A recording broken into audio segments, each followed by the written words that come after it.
Have you ever wished you could get an answer to a question without having to go through dozens of websites or find a friend that's knowledgeable in that area, or heaven forbid, go to your kids for answers to your tech question? In this video, I'm going to share with you a software program that's available on both the web and your iPhone and Android phones that can be your personal assistant to answer your questions. My name is Rick Smith, and I'm the creator of the YouTube channel RSTech.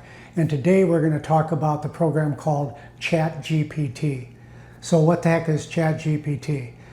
ChatGPT is a program that uses artificial intelligence to search the web to answer the question that you pose to it, and then it provides you the information in a logical, concise, condensed manner, saving you all sorts of time from going out and digging through the web. And what I want to do today is kind of walk you through the program, show you how it compares to Google search, and then do an actual example, a real-life example, to show you how simple and easy this program is and what a great answer it gives you that you don't have to spend time digging through the web. So what is ChatGPT? Well, in essence, ChatGPT is a program that's available on the internet as well as on your phones that uses artificial intelligence, or AI, to take your question, analyze all these dozens of websites that you would normally have to look through yourself, and come back and give you a concise answer to your question and allow you to ask follow-up questions to even further refine it. And probably the best way to understand what this can really do for you is, I want to first start out with a table that I put together that compares Google search with ChatGPT and 5 different aspects of searching. So to do that, we're going to move over to my computer and take a look at that. I put this simple table together to try to help explain the differences between doing a Google search and using ChatGPT for your searches. And I came up with 5 different categories to kind of compare them. And the first one we're going to look at here is search style. Well, you're all familiar with what Google provides. It gives you, multiple pages of links to different websites that have some or all of the information that you're asking for in your question. And most of the time, it's only some of your answer. Whereas ChatGPT takes your question, analyzes the question, goes and looks through all those links and websites that Google has listed for you, looks it through and provides out of those the information that you need to answer your question, and then comes back and presents it in a way that you can understand. So it does all the legwork, so to speak, that you would have to do looking through all those links under the Google search. The next one are extra steps, and we've talked a lot about that a little bit. As you well know, it's up to you to click on the links that you think might have answers to your questions in that list of pages that Google has. And then once you open those up, you've got to search through those sites and see if the information you're looking for is in there. Well, again, AI steps up here. In your ChatGPT search, it takes your question, analyzes it, goes out to all those sites that are shown in the Google search, and finds information that does in fact answer your question, brings it back, and puts it together in a package that gives you a simple answer to your question without doing all that digging. So you eliminate all those extra steps. Ads, it's pretty self-explanatory. You've seen ads on Google sites, search engine sites. ChatGPT doesn't have that. Another thing I might add is in Google, if you look closely on the top ones that are listed, many of those are ones that Google has prioritized because the person who owns those websites has paid ad money to Google to help prioritize its website over some of the others. So sometimes it's a little misleading when you think that the search items at the top of the list are probably the ones that have your answers. That isn't necessarily true. The next one is friendliness. And this is a little bit hard to describe, but I'm sure you've gone to some of these, clicked on some of the links on the websites, and you look at them and you have no clue where to go to find the answer to your question. It may be a technical bulletin on a kind of light bulb or a PC or something that you don't know anything about that technical jargon. You don't have to worry about that with ChatGPT. It does all the analyzing of these websites and skips through all that mumbo jumbo and only brings you back the answers and provides it in a simple manner. And finally, the last item, personalized. And this is where I've found that ChatGPT really shines. Obviously, Google can find answers to your questions with a lot more work. But if you get an answer and now you have some more questions, it's very difficult to go to your Google search and ask those follow-ups on the information you've already received. ChatGPT, however, once you get the answer back and you see something that you want to ask additionally, you just type that additional question in, something to the effect of, I like the information, but can you tell me which is better for a person that's over 60, for example? It will then go back and look at that information that it provided you and modify it and come back and say, here's what I found that would work better for those over 60. So it allows you to tailor your answer and ask more and more questions to get exactly what you're looking for. It's really a godsend, and I've used it a couple times when I'm planning a trip. When I see what it provides me for places to visit, I have more questions that I want to ask about those places, and it will come back and provide me that information. So the personalization in ChatGPT is a great asset, far and above what Google can do. All right, now that we've kind of walked through the differences between the two, what I want to do is take a real life example. It'll be a real simple one, but it'll help you understand the differences between what you get when you go to Google search and the answer you get back on this real life example. And to do that, I want to go back to my PC here and do it on the internet using my web browser, since it's easier to see there. Once we get done with that, then I'll switch over to my phone and we'll go through a similar demonstration to show you it's just as easy to do it on your iPhone or your Android phone as well. The next thing I'd like to demonstrate is using a real-life example of a question that I would ask both Google Search and ChatGPT and just give you a flair for the difference. And I'm going to use a real simple one, maybe kind of corny, but we're going to do it anyway. And I'm going to go to my search bar here in Google and I'm going to paste in my question.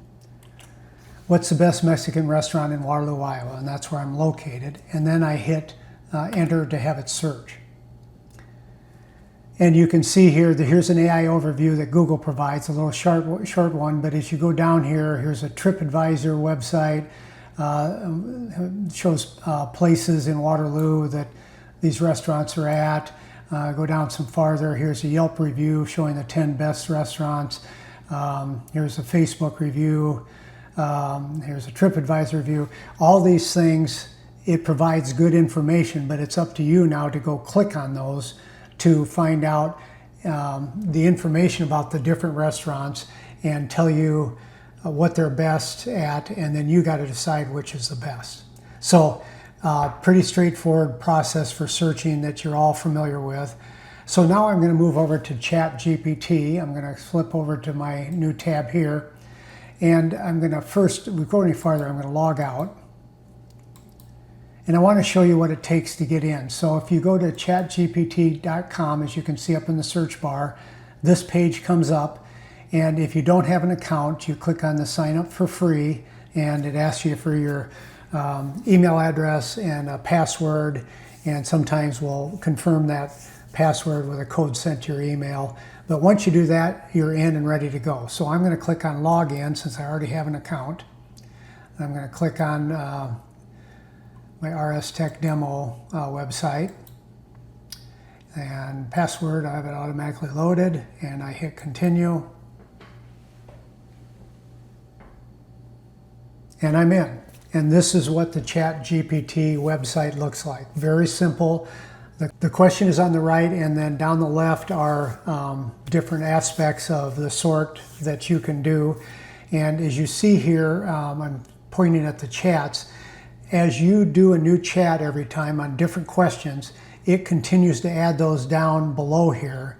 As you can see, here's one that says Connect Brother Printer. We'll look at that in a second. But this is a great place to ask questions, and then you can come back to this page and go back to the chats that you had to get the answers to those questions and go back and see all the information it provided to you.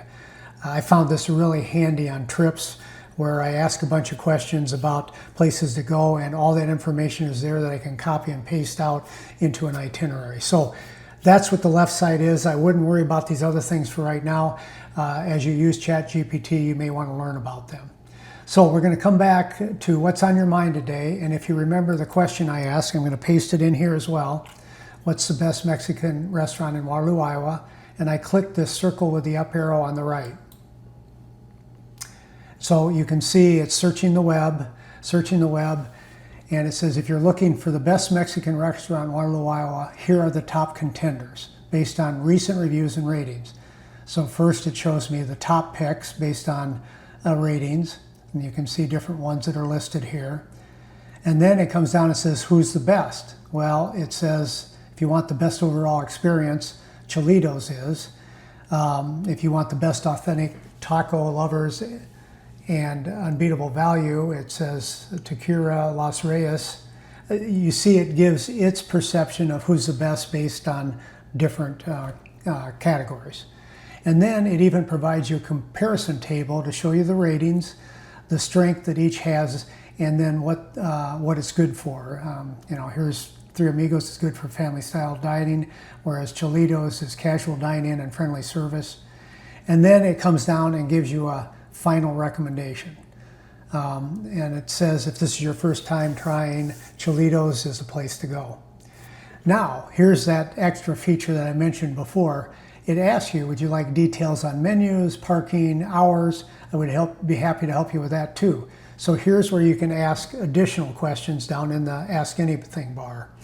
And I'm going to type in, let's see, who has the best margarita? Pardon my typing, I can't type and talk at the same time. And then I hit that black box with the up arrow. And so it's searching the web again. And here it comes back and says the top spots. And there aren't a lot of Mexican restaurants in Waterloo, but it lists the top spots for margaritas and why. And then it comes back down here and again ranks the margaritas. This one is because they're fresh and highly praised by locals. At least one strong best margarita mentioned at El Patron. All the information is ranked so you can look at it all together rather than going back to each website for the various Mexican restaurants to find that on your own. And then it comes down again at the end and gives you an overall recommendation with the best one, runners up, and worth a try. And again, it's back to, do you want more information? If you wanted directions, you type in, how do I get to Cholitos? And it'll show you how to get there. Really, really cool way to get answers without going through all those websites that you'd have to get the information and then to tabulate it and put it in a form that you can understand to make a decision on your question. So while we're here, I'm going to show you one more thing. As I mentioned over here, I had done a previous chat on connecting a Brother printer since I'd like to come up with easy ways to get answers to tech questions. So I click on that. And I'll go back up to the top, and here was my question. How do I connect my Brother printer to the Wi-Fi in my house? And it says to connect, you must follow these steps. And so it shows here's method 1, using the printer's control manual, and it gives you 5 steps to do that. Or method 2, using Brother iPrint and Scan app for a mobile setup on your phone. You can download that. Method 3, if you have a WPS router, it shows you how to do that. And then it says, would you like help with a specific model number? That way I can walk you through the exact steps you're setting. So now it's coming back and helping you refine how to connect your printer by actually typing in your model number in the Ask Anything question box. So again, very handy on any of your tech questions. This is the place to go. I hate to say that because then people don't come and ask me for the answers to the question. But you could do this on recipes, you could do this on homework, just anything that you can think of that you ask questions of.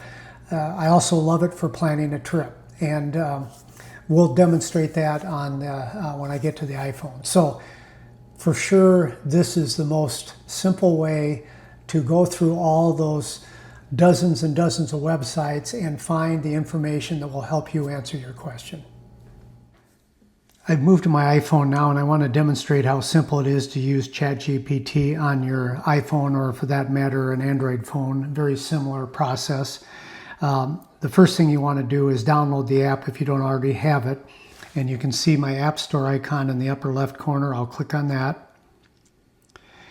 And then it opens up this search page. At the bottom, you see the magnifying glass, games, apps, and more. I'll click on that and then type in ChatGPT. And you can see it shows up as the first line item. You click on that.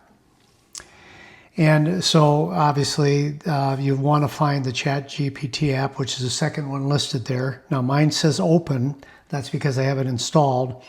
If you do not have it installed, you'll have to download it and then sign up for ChatGPT. And then you can click on the icon to open it. So we'll go ahead and do that. And as you'll see, if I click the two bars in the upper left-hand corner, you'll see the same thing that we saw on the PC, although now it's added Best Mexican Restaurants in addition to the Connect Brother Printer Wi-Fi. So as I mentioned before, each time you do a chat, it will add it to this listing here, so you can always go back and refer to the information there. But in this case, we're going to start out with a new one. So I'm going to close that out. And I'm going to try it a little bit different here. As I get older, my typing's bad, so I tend to use the microphone to type in or add in my information that it transcribes into text. So I'm going to click on the microphone and ask a question. I would like to plan a 3-day trip to Door County in Wisconsin. I live in Waterloo, Iowa, and I would like to have information on the best routes to take, things to do, each of the days of the vacation, and places that are must-see during that vacation. So I hit the black circle with the up arrow and it transcribes it, and you can see what it typed here. I would like to plan a 3-day trip to Door County in Wisconsin. I live in Waterloo, Iowa, and I'd like to have information on the best routes to take, the things to do, each of the days of vacation, and places that are must-see during that vacation. And you can see it's already given me an answer here. Planning an unforgivable 3-day getaway from Waterloo to Door County. Here's a full itinerary, your best route, and can't miss sites. And so you can see it gives me routes. It has a day 1 itinerary here. We'll go down farther. Here's a day 2 itinerary, day 3 itinerary. And it also, as you look at this one, we'll look at that one, it's got a morning. If time and ferry schedules allow, you can go to the Washington Island, or you can go to the Ridges Sanctuary, and you can finish your dinner at White Gull Inn in Fish Creek. So it gives you even a restaurant recommendation. And here it has a listing of must-see sites. And again, it comes back and shows the sample itinerary. Depart Waterloo on day 1, and then you can see day 2 and day 3. And it has afternoon and evening items that you can do. And then down at the bottom, it talks about tips for a smooth trip and final thoughts. And it says at the end, just like it did on the PC version, let me know if you'd like help finding lodging, seasonal events, tailored activities like kayaking or live theater. So here again, I can go in and add additional questions to refine what it just presented me as a trip itinerary, and I can customize it to things I want. So I'll give an example here. I'm going to use the microphone again. Can you schedule a brewery stop on one of the days? And so you can see that's added that, and now it's going and saying, here it's some feedback on ChatGPT. I'll just click on the first response here. And so it gives me a brewery in Door County Brewing Company. Says this would be a great afternoon stop. And would you like me to add another brewery or cider stop on a different day? And I just for ChatGPT to learn how I ask questions, I prefer this response. So there you go. It's now added a brewery to my recommendation that I already had. And if I click on those 2 bars in the upper left-hand corner, now you can see I've got a 3rd chat listed: Door County Trip Plan, Best Mexican Restaurants, and Connect Brother Printer Wi-Fi. So that's how simple it is to use it on your phone. So just imagine when you're out traveling and you're trying to find a place to go eat, you can just type in that question, or in this case, speak in that question into ChatGPT, and it will give you an answer right on the spot and keep you from having to sort through a whole bunch of websites when you do Google search. So there you have it. A really, really easy way to get answers to your question without struggling through those dozens of websites that we all do when we're looking for answers. If you enjoyed this video, give me a thumbs up. And I'd be curious to see if you've tried ChatGPT out, what you tried it on, and how it worked out for you. Leave a comment in the video so I can see how it worked for you. And then if you got any questions, feel free to ask those as well. And if you like tech tips, check out my YouTube channel, RSTechALO. I have tech tips on iPhones, iPads, PCs, some software, and even ways to make your home become a smart home. So if you're interested in that, check it out.